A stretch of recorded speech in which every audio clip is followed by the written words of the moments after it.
Quick thoughts on everything that happened. I'll do a full video when I get back to my studio tonight.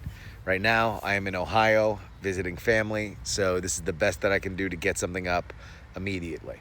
The political fault lines on this are very, very interesting coalitionally. Weirdly, it helps Trump with the people that were the most skeptical about him. So we are thinking about our old guard coalition of the like kind of Dick Cheney suburban type peace through strength.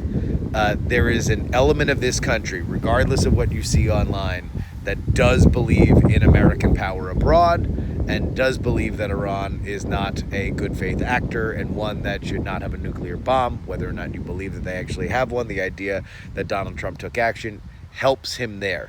Where it hurts him is actually his X factor. Part of the thing that got him elected was low propensity voters that are intensely skeptical about the government. So if now Donald Trump is acting like every other president, regardless of whether or not he said this is what he was going to do, blah, blah, blah, blah, blah, that hurts him. It is very clear that a Democratic Party that has largely been defined on what Donald Trump is not doing has now found their latest and greatest, and one would say classic, version of Trump opposition, and that is anti-war. Chuck Schumer has come out against this. Hakeem Jeffries has come out against this. This is, of course, contrary to things that they've said in the past, but it doesn't matter. It doesn't matter. They are now anti-war. Shout out to Editor Mentum, who months and months ago said, Howard, the Democrats going to run in the midterms. They're going to run against the Iran war. They are now hoping that that is the case. So those are the political fault lines from which we can now judge where things go from here. And that's something that none of us know. But the argument for doing this, regardless of the nuclear thing, I said on We're Not Wrong, I think this is a little bit about the nuclear thing, but it's not really about the nuclear thing. The fact is, Iran is the weakest that it's been in my lifetime, which is essentially the lifetime of this current regime. This was a moment to strike from the minds of people who believe that they need to be struck. The proxies are gone, essentially. They are attrited right now. Now they might rebuild. But that's the argument to say, okay, you take this out. So, what moves does Iran have left?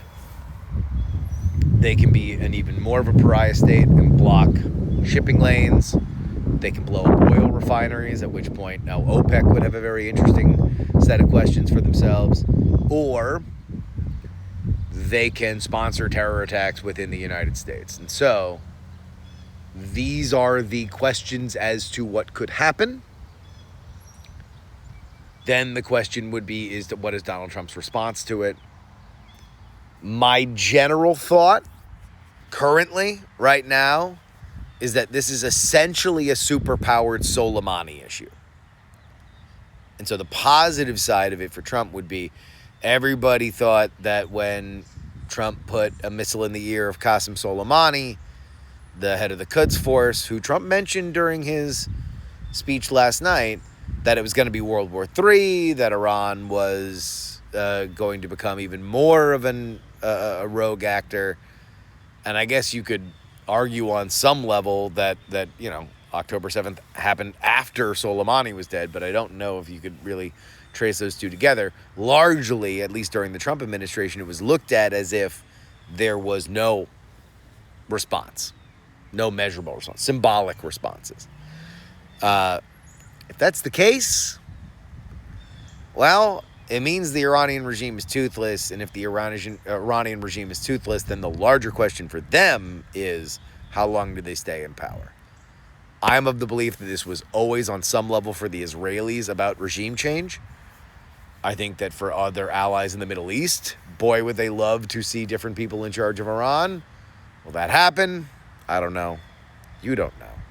But we know that we will follow it all together from the domestic political perspective on the show.